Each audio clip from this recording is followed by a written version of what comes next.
Olá, eu sou o Diogo Cabral e este é o Inovadores, o programa onde damos a conhecer startups portuguesas que estão a transformar ideias em negócios de sucesso. Hoje temos o prazer de receber Daniela Simões, cofundadora e CEO da Mio, uma startup portuguesa criada para simplificar a mobilidade elétrica. A Mio oferece uma aplicação que permite aos utilizadores de veículos elétricos localizar os postos de carregamento, conhecer os preços antecipadamente e gerir todo o processo de forma cómoda e transparente. Desde a sua fundação, em 2019, a Mio tem crescido significativamente, estando atualmente a expandir-se para o resto da Europa. A Daniela, que foi reconhecida pela Forbes ao incluí-la na lista 30 Under 30, ou seja, a lista de 30 personalidades mais relevantes com menos de 30 anos, lidera esta missão de tornar a mobilidade elétrica mais acessível e eficiente para todos. Vamos conhecer a sua jornada e os desafios enfrentados. Daniela, bem-vinda aos Inovadores. Obrigada. Primeira pergunta de todas, o que é que te levou a fundar a Mio e quais foram os principais desafios que tu encontraste aqui na mobilidade elétrica? Bem, em 2019 eu e o Rafael ambos conduzíamos veículos elétricos e estávamos a tirar o mesmo curso em Engenharia Informática na Universidade de Aveiro e começámos a perceber que para ter um veículo elétrico era preciso quase um curso para se conseguir conduzir e existiam ainda muitos mitos de que o carro elétrico era só para o centro da cidade. E a determinada altura eu comecei a perceber que se eu queria ter o carro elétrico para me deslocar para onde quer que fosse, eu na verdade só tinha duas opções, que era, por um lado, desenvolver alguma coisa que me ajudasse, por exemplo, na previsibilidade do preço, porque não se sabia, nós consumíamos e ficávamos à espera que a conta chegasse no final do mês, ou então, por outro lado, vender mesmo o carro porque a logística era demasiada para conseguirmos viajar. E, portanto, começámos com uma aplicação muito rudimentar, muito pouco usável, que simplesmente calculava o preço da próxima sessão de carregamento. E essa era a única funcionalidade. Na altura, as pessoas faziam folhas de Excel para conseguirem calcular isto, coisas com 6, 7, 8 linhas. Era muito complicado, mas organizavam-se em grupos do Facebook, em grupos nas redes sociais, para conseguirem trocar algum conhecimento e fazerem estes cálculos. Na altura, partilhámos a nossa aplicação nestes grupos, foi muito, muito bem recebida e começaram organicamente a dizer que precisavam da funcionalidade A e da funcionalidade B e fomos crescendo até o dia de hoje. Portanto, vocês são conhecidos também por serem uma empresa muito próxima da comunidade de veículos elétricos, Exatamente. Inicialmente em Portugal. Como sei que vocês agora já estão a expandir, já lá vamos perceber se vocês também estão a tentar fazer o mesmo passo com o resto dos outros países. Então, a proposta de valor da Mio e as principais características que destacas, quais são? Atualmente conseguimos aconselhar o posto de carregamento e a tomada, porque quando o utilizador compra o veículo elétrico não percebe porque é que o carro tem duas tomadas, quanto é que vai custar e porque é que num posto de carregamento demora 8 horas a carregar e no outro demora simplesmente 20 minutos. Portanto, o que nós queremos é remover o esforço operacional e o conhecimento que o utilizador tem que ter para conseguir viajar tranquilamente com o veículo elétrico. Portanto, de uma forma muito geral, é simplificar o processo e a eletrificação da população, por assim dizer. Obviamente temos funcionalidades pequeninas, desde a fiabilidade do posto, a disponibilidade do mesmo, o preço por tomada, portanto são tudo microtarefas, microfuncionalidades que disponibilizamos, mas no final do dia o que nós queremos é que qualquer pessoa, com qualquer formação e de qualquer idade, consiga ter um carro elétrico para chegar do ponto A ao ponto B, independentemente da quantidade de quilómetros que esteja no meio destes dois pontos. Portanto, aquele cenário de que nós vimos no verão das autoestradas, cheio com uma fila inteira de carros, se tivesse uma aplicação da Mio, iam saber que esses postos estavam ocupados.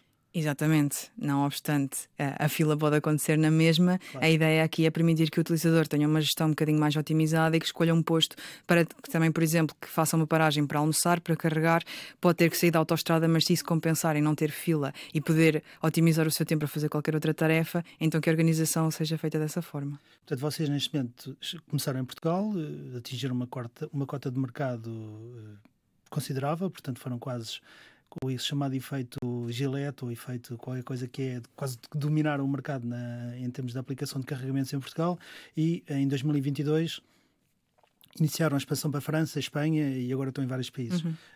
Vocês já têm uma noção de quantos utilizadores, ou uma média de quantos utilizadores é que têm por cada um dos países? Sim, nós neste momento somos mais de 350 mil utilizadores na Mio.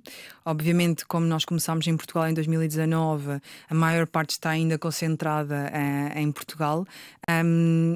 Em segundo lugar temos Espanha e França, porque em 2022 internacionalizámos mais ou menos ao mesmo tempo. E em último lugar temos Itália, Bélgica, Alemanha e Países Baixos, porque expandimos simplesmente durante o verão para perceber qual é que era a recepção da comunidade e também para percebermos como é que funcionaria, qual é que é o estado de saúde da rede de carregamentos nesses países, e portanto esses 350 mil utilizadores acabam por estar um bocadinho distribuídos, mas com foco em Portugal ainda também pelo tempo. Como estás a dizer que vocês entraram no verão nesses países além de Espanha e França, mas estão a utilizar o mesmo esquema, ou seja, estão a entrar em contacto com a comunidade, tentar conhecer a realidade através das redes sociais, põe? Como é que fazem isso? Sim, nós começamos sempre com o contacto com o cliente, porque aquilo que nós queremos é fomentar a comunidade de utilizadores de veículos elétricos, até porque a nossa aplicação se alimenta um bocadinho sobre isso, com isso, ou seja, nós temos os postos de carregamento que têm fotos, que têm comentários, com as sessões de carregamento nós conseguimos perceber se o posto está com uma boa saúde ou não, e portanto a utilização da comunidade é muito importante para nós, e por isso é que nós também atribuímos pontos e algumas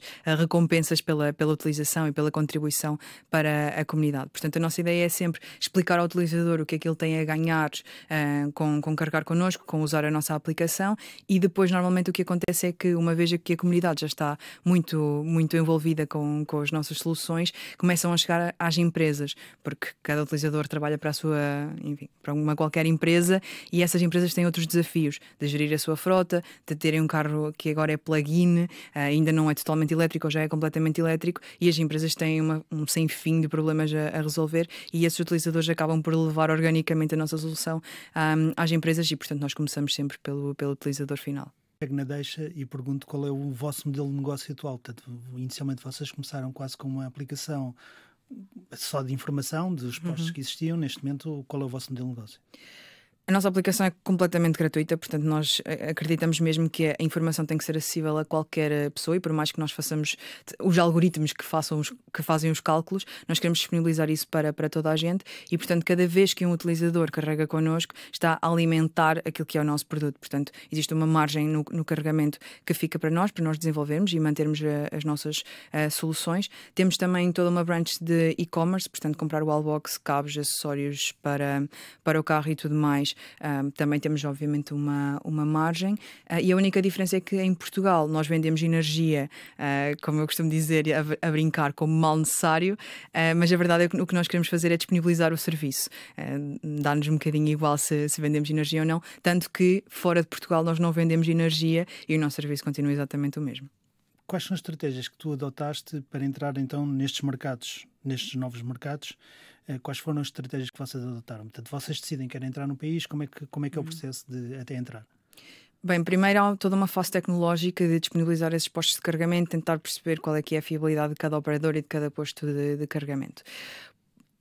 Uma vez essa fase concluída, começamos a comunicar com o utilizador final, a explicar-lhe o que é que ele tem a ganhar em carregar connosco, como é que usa a nossa aplicação e quais são as nossas mais-valias face à concorrência de acordo com o país. Obviamente temos que perceber qual é que é a nossa persona, quais é que são as idades que mais adotam veículos elétricos nesse país, se esse país tem ou não alguma resistência a ser comunicado, a que a comunicação seja feita em inglês, porque nós, por sermos muito próximos da comunidade, fazemos questão de traduzir toda a nossa comunicação na aplicação e tudo mais. A determinada altura, como quisemos expandir bastante mais rápido, fizemos alguns testes para perceber se existiam alguns anticorpos já à comunicação, e começamos a comunicar via redes sociais. Depois o utilizador entra, existe todo um onboarding e uma jornada do cliente em que nós acompanhamos passo por passo até à conversão desse utilizador e para que ele perceba bem aquilo que pode fazer e como é que pode conduzir o seu veículo elétrico, e depois de estabelecida essa parte, acaba por ser um bocadinho orgânico, porque há sempre uma partilha nas redes sociais, nos grupos de mobilidade elétrica que são locais, que chegamos entretanto às frotas e às empresas, e começa daí o nosso trabalho a ficar um bocadinho mais facilitado. E agora, quais são os próximos passos para a Mio? Que novos desenvolvimentos é que vem? É possível partilhar alguma coisa? Eu posso dizer que 2025 vai ser um ano de muito desenvolvimento e também de crescimento. Nós criámos histórica em Portugal por trazer coisas ao mercado que ainda não existiam, e nós sabemos que simplificámos muito a mobilidade elétrica, mas não estamos de certa forma satisfeitos com aquilo que o utilizador ainda tem que saber para carregar um veículo elétrico. Portanto, aquilo que eu posso dizer é que nós vamos estar a desenvolver uma extra simplificação que vai mudar completamente a forma de conduzirmos, de planearmos as nossas viagens, e a ideia é que o utilizador não tenha mesmo trabalho nenhum e que só nos diga o que é que precisa e nós vamos devolver uma resposta customizada. Há mais disso, continuarmos a expandir, obviamente, porque os problemas e as dores que resolvemos em Portugal não são exclusivos ao mercado português, e portanto continuamos a planear a nossa expansão pela Europa. Olha, Daniela, muito obrigado por teres vindo aqui aos Inovadores. Obrigada eu. Eu e a Daniela vamos continuar a conversar, e tanto este programa de rádio como o resto da conversa ficarão disponíveis na RTP Play e nas plataformas de podcast. Subscrevam para receber um aviso sempre que sair um novo episódio. Muito obrigado a todos. Eu regresso na próxima semana. Daniela, agora já só em formato podcast, tanto eu como disclaimer aqui para o nosso programa, eu não tenho carro elétrico, ainda tenho um carro a combustão e pronto, tive que me preparar para esta entrevista, e de algum modo também já tenho andado a pensar em comprar um carro elétrico, mas para as pessoas que não têm carros elétricos, tudo isto é sempre uma grande confusão. Vimos aquelas siglas do CEM e do OPC e da MOBIE, e isto é tudo uma grande confusão. Consegues-nos explicar um pouco o panorama em Portugal do que é que estas siglas significam e como é que o mundo da mobilidade elétrica se organiza aqui em Portugal, e qual é a diferença depois que há em Portugal e para os outros países da Europa? Claro que sim. Bem, em primeiro dizer que a mobilidade elétrica caminha para um lugar onde o utilizador não precisa de saber o que é que essas coisas significam na verdade, mas a verdade é que ao pesquisarmos ao dia de hoje essas siglas ainda aparecem. A principal diferença, vou começar por aí, entre Portugal e os restantes países da Europa é que Portugal tem roaming mandatório, portanto obrigatório. Isso significa que nos organizamos com um operador de posto de carregamento, ou seja, OPC, que é uma empresa / entidade responsável pela instalação e manutenção do posto de carregamento, portanto do hardware da máquina. E depois temos a camada superior, que é o CEM, comercializador de energia para a mobilidade elétrica, que é responsável pela venda de energia ou pela construção das aplicações de software. Eu digo porque obviamente podem subcontratar, no caso da minha somos SEM e a empresa de software que providencia esse serviço, e portanto o utilizador tem acesso à aplicação e ao cartão físico para carregar na via pública. Em Portugal, o utilizador, uma vez tendo um cartão ou uma aplicação, consegue aceder a qualquer posto de carregamento, o que é uma clara vantagem a nível de usabilidade. Passando a fronteira já não é bem assim que funciona. Portanto, passando a fronteira temos de ter um bocadinho de cuidado e percebermos que não é só porque encontramos uma estação de carregamento que o nosso cartão vai funcionar. Portanto, além fronteiras, nós continuamos a ter o OPC, mas depois, em vez de termos um SEM, temos um IMSP, um Electric Mobility Service Provider, que na prática é um SEM, mas não vende energia. Quem está responsável pela venda de energia é o OPC, pela contratação e pela venda dessa energia. O IMSP, bem como o SEM em Portugal, estão responsáveis pelo contacto com o cliente e não têm qualquer responsabilidade sobre o bom ou mau funcionamento do hardware, da máquina, o que acaba por ser um bocadinho injusto, porque quando o utilizador se chateia porque o posto não está a funcionar, reclama com o SEM e com o IMSP, que não tem qualquer tipo de controle sobre o hardware. São as empresas que têm ou os cartões ou as aplicações. Sim, a camada de cima, o IMSP e o SEM. Essa diferença entre um lado e o outro, no vosso caso específico, é muito mais difícil, porque daquilo que eu depreendo, vocês, ao criarem a aplicação, qualquer pessoa que chega a um carregador, a um OPC, portanto a um posto de carregamento, consegue utilizar o posto. Para carregar, sim. E neste caso, especificamente a mim. Vocês tiveram uma mais-valia, também foi... Vocês, julgo que foram os primeiros a não terem um cartão físico. Portanto, a possibilidade de se fazer todo o processo de pagamento e de registro na aplicação. Mas quando eu for aqui ao lado, à Espanha ou à França ou aos outros países todos, corro o risco de chegar lá e não ter acesso.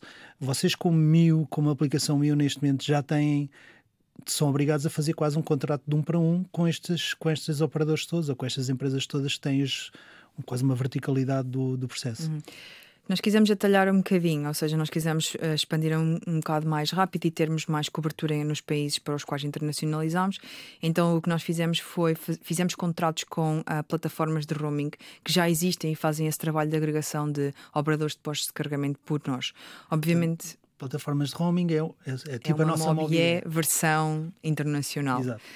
A diferença maior é que estas plataformas versão internacional são normalmente mais caras e infelizmente não têm a qualidade que estamos habituados. Eu dou um exemplo muito óbvio, que é em Portugal o carregamento remoto, ou seja, usarmos a aplicação para carregar, funciona mais de 80% das vezes, e passamos a fronteira e de repente esta taxa de sucesso baixa para quase 50%. E isto não é culpa só das plataformas, também é culpa daquilo que é a manutenção e a configuração da rede, porque os operadores de postos de carregamento estão muito preocupados em expandir, portanto, termos mais máquinas, termos mais hardware. Só que, para além de termos mais, também é preciso que respondam devidamente e que estejam configuradas da forma certa para que o utilizador tenha uma boa experiência. A Mobié, ao existir, acrescenta aqui uma camada de certificação. Portanto, a Mobié garante que cada máquina que se liga à rede vai cumprir e vai responder de forma adequada. Lá fora já não é bem assim. Resulta que lá fora conseguem instalar um posto de carregamento com mais facilidade e menos burocracia, portanto conseguem expandir mais rápido, mas essa expansão rápida não resulta necessariamente numa boa qualidade da rede. Em Portugal já não é tanto assim, portanto podemos e estamos neste momento a ser um bocadinho mais lentos na instalação de novos postos de carregamentos, mas os que existem e integram a rede realmente funcionam e portanto é isso que nos difere. No caso da Tesla, em Portugal também é um bocadinho... trabalham um bocadinho ao contrário, portanto eles não estão dentro da rede Mobié, certo? A Tesla é uma... Um mundo à parte. Sim, é uma zona cinzenta. Eles estão a tentar trabalhar e defender o caso deles. Eles não estão integrados na rede Mobié. Posso dizer que já estivemos a falar com eles para colocarmos várias hipóteses e ajudarmos com o software que nós temos. Mas eles estão na batalha deles e pronto, com as devidas consequências até à data de não poderem abrir superchargers como queriam. Tanto quanto sei, que esta informação não é pública, mas eles ainda estão em negociações e creio que ainda não existem conclusões. A vossa aplicação ainda não fala com a rede da Tesla, com o ecossistema da Tesla. Entretanto, a União Europeia criou uma nova regulamentação que é o AFIR. Esse AFIR veio resolver isso ou nem por isso? Resolver o tema da Tesla? Não, resolver o tema dos carregamentos e das redes do roaming, por assim dizer. Certo. O AFIR tem vários objetivos e os mais fundamentais é a acessibilidade à rede de carregamentos. Portanto, estamos habituados, quando temos um carro a combustão, a pagar com o nosso cartão de multibanco na bomba de gasolina e quando chegamos a um posto de carregamento não é bem assim porque não está lá nenhum TPA para nós encostarmos o nosso cartão contactless. E, portanto, o AFIR vem colocar TPAs, terminais de pagamento automático, em vários postos de carregamento. Vem também definir aquilo que é a distância razoável para termos que ter diversos postos de carregamento e a potência instalada que é necessária. E, portanto, é sem dúvida necessário para termos um panorama um bocadinho mais competente para o roaming, e quando eu digo roaming é termos utilizadores, porque não só a mobilidade elétrica não vai só servir o civil. De repente vamos ter empresas, vamos ter caminhões de transporte, vamos ter autocarros, vamos ter outro tipo de veículos a ter que passar por vários países e, portanto, precisamos de garantir que existem postos de carregamento e potência necessária instaladas. Mas o AFIR não obriga a roaming, significa que um utilizador pode continuar a chegar a um posto de carregamento e ter que instalar uma outra aplicação ou usar o terminal de pagamento para carregar. Melhora a acessibilidade, não resolve o tema da experiência. Certo, porque é uma dúvida que eu também com há bocado fiquei quando falaste no roaming que existe na Europa. Esse roaming é a nível, por exemplo, um roaming em Espanha. Só funciona em Espanha ou é uma empresa que tem um agregado, se calhar já operadores de carregamento? As plataformas de agregação de vários países. Certo, as plataformas de agregação normalmente trabalham na Europa toda, portanto... Portanto, vocês fazendo parceria com uma, de repente conseguem estar a trabalhar em Espanha, França ou em outro país qualquer. Exatamente. Nós ligámos-nos e temos parceria com ambas para termos uma melhor cobertura e termos acesso a mais operadores de postos de carregamento. No entanto, não é, na nossa visão, a melhor proposta de valor, não é a melhor estratégia e, portanto, aquilo que nós estamos a fazer é entrar em contacto com os operadores de postos de carregamento mais relevantes diretamente para estabelecermos uma parceria, não só para termos melhores condições comerciais para apresentar ao nosso utilizador, mas também para termos melhor qualidade de dados. Como somos uma empresa de software, distinguimos-nos muitíssimo por termos informação fiável e em tempo real, e às vezes o que acontece é por termos essas plataformas no meio, estão também limitadas e, portanto, não me adianta muito ter uma notificação de que o carregamento parou 10 minutos depois do carregamento ter parado, porque entretanto já existiu aqui uma taxa de ocupação de posto de carregamento e, portanto, nós estamos investidos em ter também melhor qualidade de dados e melhor pricing, e isso faz com que nós queiramos estas parcerias, chamamos-lhe peer-to-peer, portanto, diretas com os operadores. Sim, mas isso é uma loucura, vocês conseguirem fazer isso, porque obrigam-me de repente a um número infinito de contratos e de ligações. Em termos de SEM, portanto, vocês também são SEM, optaram por venda de energia indexada, enquanto, segundo o que eu sei, em Portugal são os únicos que têm venda de energia indexada, todos os outros têm tarifa por tempo ou tarifa por energia consumida. Primeira pergunta, o que é que vos levou a tomar essa decisão? Segunda pergunta, entretanto, há pouco tempo atrás houve aqui uma crise energética, os preços dispararam. Como é que foi? Como é que vocês lidaram com isso? Exatamente, isso nos levou a tomar a decisão, ou seja, durante essa crise energética nós vimos imensas empresas a mudarem a sua estratégia, algumas delas a cessarem os seus serviços, e nós não queríamos cessar, porque nós tínhamos acabado de passar o período de pandemia, portanto estávamos a começar a ser rentáveis, e a nossa única alternativa quando os contratos dos comercializadores do setor energético começaram a quebrar, porque os preços não podiam ser mantidos, os comercializadores estavam também a falir, a removerem-se da operação ou do mercado, e o nosso contrato não foi diferente, e nós não fomos especiais e ficámos sem contrato. E aí só tínhamos duas hipóteses: ou mudávamos completamente a nossa estratégia e parávamos de providenciar o serviço, ou indexávamos o preço. Portanto, o mercado oscilaria e nós oscilaríamos com o mercado. Fizemos, entretanto, um vídeo que explicava isto à comunidade e achávamos que íamos perder imensa cota de mercado, imensos clientes, e na verdade não foi isso que aconteceu, porque os utilizadores demoraram ali um bocadinho a ajustarem-se a um preço indexado porque não estavam habituados, mas perceberam que tinham também muito a ganhar quando o mercado descia, e nós não notámos verdadeiramente uma queda abrupta, ou uma queda de todo, na verdade, em 6 meses, daquilo que eram os nossos clientes crise energética, e então decidimos manter. Entretanto, começámos a ponderar se faria sentido um preço fixo, com diferentes condições, mas a verdade é que a nossa comunidade habituou-se e parte dela realmente aprecia, porque nós calculamos sempre o preço, ou seja, não é que seja novidade para eles. Quando abrem a aplicação, nós temos lá que na tomada CCS aquilo vai custar 12€. Então não é novidade, não é surpresa, não vão saber só no final do mês, e eles, quando carregam, já aceitam aquele preço, e portanto aquilo que é a flutuação do mercado não os afeta, porque eles também já sabem que o preço vai depender do posto de carregamento, vai depender da tomada, e agora depende também da energia, mas como tem toda a informação. Certo, na realidade é uma componente no meio de várias componentes que se tem que pagar, certo? Exatamente. E agora uma pergunta os outros SEMs que têm valores fixos, a diferença acaba por ser assim tão grande no final do carregamento? Às vezes sim, outras vezes não, ou seja, podermos dizer que é muito grande ou pouco, ou não, vai depender também do posto de carregamento e de qual foi a tomada que o utilizador escolheu. Portanto, há aqui uma série de variáveis que podem piorar imenso o preço ou podem ser super ótimas. Claro. A verdade é que quando o mercado desce, nós somos muito competitivos porque descemos com o mercado. Quando o mercado sobe, nós somos menos competitivos porque subimos com o mercado. Aquilo que nós notamos é que a nossa comunidade está neste momento muito direcionada à qualidade do serviço, à qualidade também do apoio ao cliente. Portanto, eles querem contactar connosco e que a resposta seja no máximo em 30 minutos, uma hora. Temos utilizadores super impacientes na resolução de problemas. Então, muitas das vezes, mesmo que estejamos mais caros, nós não sentimos que o nosso utilizador faça churn, ou portanto que desista da nossa aplicação, porque ele conhece a nossa marca, conhece o nosso apoio ao cliente, conhece o nosso serviço e confia no ecossistema. Então, muitas das vezes, os nossos utilizadores não se importam de pagar 5 cêntimos a mais por quilowatt-hora para ter a garantia de que o serviço será aquilo que ele espera e não se... Sim, isso também se calhar é do fruto da relação que vocês foram criando ao fim e ao cabo desde 2019, não é? Sem dúvida, somos muito próximos da comunidade. Em termos de investimento, vocês começaram com dois investidores particulares, ao qual tu chamas os Ruis, e depois mais tarde da Portugal Ventures. Como é que foi essa relação com esses investidores iniciais?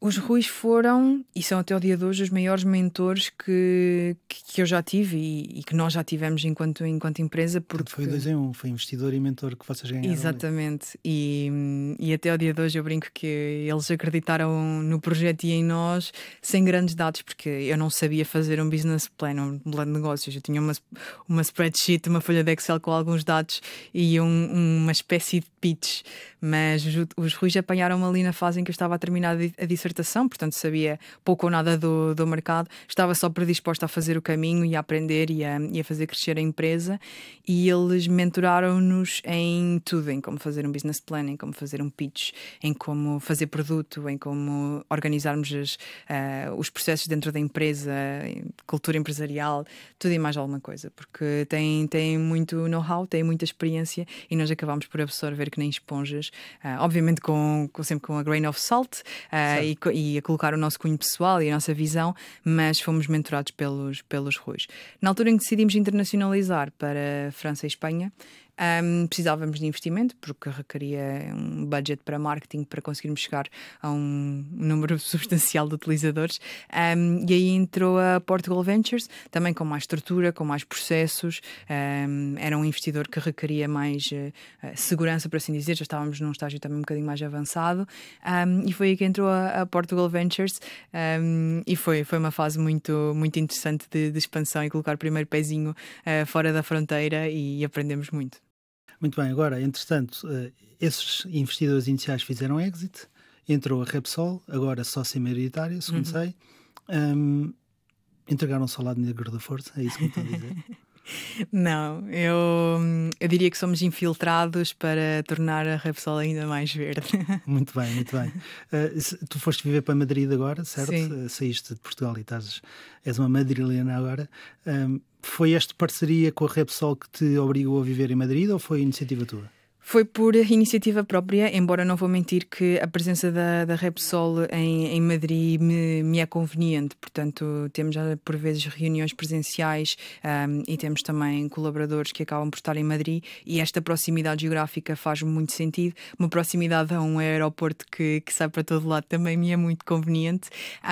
E Espanha é um país muito promissor naquilo que diz respeito ao negócio de mobilidade elétrica. Está um bocadinho atrás de Portugal, mas é muito promissor, e portanto o desenvolvimento de mercado acaba por ser muito, muito interessante. Então eu estar lá e viver lá a tempo inteiro traz-me diversas oportunidades como empreendedora, também como pessoa, e o negócio acaba por beneficiar muito com isso. Suponho que já estejas dentro de uma comunidade qualquer de mobilidade elétrica e a tentar conhecer todos os detalhes da mobilidade em Espanha. Sim, temos vários parceiros que têm sede em Madrid também, então acaba por ser útil porque estamos muito perto uns dos outros, e insiro-me em comunidades de empreendedores, não só de mobilidade elétrica, mas também das mais diversas áreas, porque nós queremos parcerias com rent-a-cars, por exemplo, para que eles entreguem o carro já com uma solução de carregamento. Queremos parcerias com seguradoras e, portanto, ao estar envolvida nestes grupos, acabo por ter contactos nas mais diversas áreas que depois me são úteis. Certo, em termos de networking faz toda a diferença. Claro. Esta parceria agora com a Repsol, parceria salvo seja, vai-vos retirar algumas características que vocês tinham e que eram muito apreciadas pelos utilizadores, ou seja, o comparador de preços, passam só a vender a energia da Repsol, Não, isso vai acontecer? De todo, não. Nós tivemos muito cuidado a negociar estes contratos, porque aquilo que nós não queríamos era perder o nosso ADN. Queríamos manter a nossa independência, e nós já sabíamos que ao termos a Repsol, que também é operador de postos de carregamento, iríamos ter um player específico na nossa estrutura acionista, e que isso podia por um lado abrir-nos portas, por outro lado ser concorrência de outros operadores. Até à data não aconteceu, portanto a Repsol acrescenta também alguma credibilidade à MIO e à nossa empresa, e também nos dá bastante estrutura, mas nós quisemos garantir sempre que permanecemos completamente independentes, e portanto os nossos utilizadores não vão ficar sem nenhuma funcionalidade, vão continuar a comprar energia 100% renovável, e portanto aquilo que nós queremos fazer é fazer crescer a MIO, fazer crescer a mobilidade elétrica como um todo, e a Repsol está na nossa estrutura acionista como investidores, e não faz parte da nossa gestão. Vocês em Portugal têm escritório, fisicamente em algum lado? Estamos em Aveiro, sim. Temos um escritório físico, mas a nossa cultura é 100% remota, tanto que contratamos fora de Portugal. Temos pessoas em Madrid, além de mim, temos pessoas no Brasil e temos pessoas em Portugal, mas completamente espalhadas. E tem sido fácil angariar pessoas? Quantas pessoas são ao todo? Neste momento somos 32. Ok. Eu creio que é fácil o nosso processo de contratação, porque sempre que abrimos uma vaga temos centenas de pessoas a submeterem a sua candidatura. É um bocadinho difícil escolher as pessoas certas, mas acho que isso para qualquer cargo e empresa. A nível tecnológico, acabamos por ter pessoas remotas do Brasil, porque usamos tecnologias um bocadinho específicas que não são muito abundantes na Europa, portanto, por vezes contratamos de lá, e também temos marketing do Brasil. Outras vezes em Portugal, pessoas que também são altamente qualificadas e que nos ajudam na nossa parte de engenharia. Então, será que há a possibilidade de vocês, num futuro próximo, entrarem no Brasil, uma vez que já têm pessoas no Brasil? Sim. Ou o mercado brasileiro é tão complicado e tão grande que já fica fora de hipótese? Está num estágio ainda muito inicial, seria mais por aí. O que já equacionámos, traria vantagens por sermos first movers, mas por outro lado, a nível de retorno não é o mais aliciante neste momento, e nós já temos o nosso setup feito para a Europa, portanto as nossas integrações, as nossas parcerias com empresas europeias, e portanto temos mais vantagem em continuar a expansão na Europa. Não sabemos o que é que acontece daqui a 2 ou 3 anos, portanto o nosso próximo ano está claro e até 2027 está mais ou menos claro, mas sim, é uma possibilidade a longo prazo. Ainda bem que falaste sobre isso, que leva-me agora ao tema de tu és uma rapariga nova, 30, under 30, portanto fizeste parte da lista das pessoas mais importantes abaixo dos 30. Como é que foi esse teu processo, essa tua jornada? Portanto, isto tudo começa como uma tese na faculdade, entretanto viras CEO bastante nova, de repente tens que gerir pessoas. Como é que é esse teu processo de crescimento de uma programadora que de repente passa a ser uma diretora de uma empresa e gerir uma empresa com pessoas e contratação e tudo mais? Foi um processo. Na verdade, a empresa acontece ao mesmo tempo que a minha dissertação, que era em drones e de comunicação para bombeiros e primeiros socorros, portanto não tinha nada a ver com mobilidade elétrica. Isto começou ao mesmo tempo e, na verdade, eu era uma pessoa relativamente introvertida, engenheira clássica, que muito dedicada às coisas e ao código, e portanto Gostas de estar atrás do ecrã, escondidinha, deixem-me fazer as minhas coisas. Exatamente. E não falem comigo. Então, mas eu sempre fui uma pessoa bastante ambiciosa e que me predisponho a fazer o que for preciso. E por um lado ou por outro acabava sempre a liderar determinados grupos ou dependendo do contexto onde estava inserida. E quando começámos a empresa não foi diferente. Portanto, eu não começo logo como CEO, começa o Rafael, porque 2 anos mais velho, já tinha terminado o curso, eu estava em part-time ainda numa fase inicial. Só que o papel de fazer os pitches, de fazer a comunicação externa, acaba por ser um bocadinho meu, e o Rafael era muito melhor que eu a nível tecnológico, então foi muito natural que ele se dedicasse ao papel de CTO e que eu migrasse para CEO. Este é um processo que ainda está a acontecer, porque eu hoje em dia reconheço-me como uma pessoa de pessoas e isso ajuda muito a estabelecer relações mais profundas, seja com a minha equipa, seja com parceiros.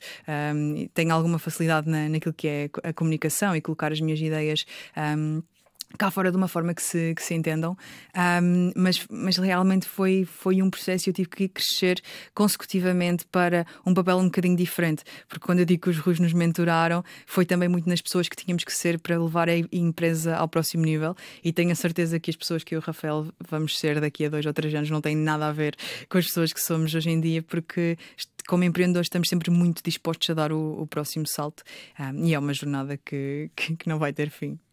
Ao longo desta jornada, quais foram os momentos assim mais difíceis que tu podes agora mencionar? Olha, acho que já disse isto uma vez, que é aquela foto na garagem. Certo. Mas realmente foi o momento que eu considerei que podíamos mesmo falhar quando ficámos sem contrato de energia. Iríamos ficar sem a nossa fonte de receitas.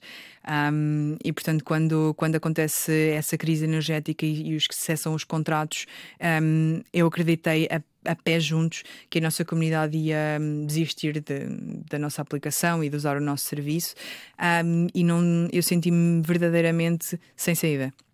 não havia nada que eu pudesse fazer, eu não tinha os milhões para assegurar um contrato fixo. Mas felizmente, e com a transparência que a comunidade já estava habituada, e com a comunicação, e trouxemos a equipa e fizemos vídeos e fomos muito honestos e transparentes com a comunidade não desistiu de nós e continuou a usar o nosso serviço, e nós vivemos para superar essa pandemia e continuamos a construir em cima disso. Eu espero que daqui a 2 ou 3 anos tenhamos uma solução 7 vezes melhor que faça valer a pena tudo aquilo que a comunidade também já fez por nós. A nível pessoal, como é que hoje em dia consegues gerir aqui este conflito, vida pessoal, vida profissional? Como é que fazes? Sinto que estou melhor.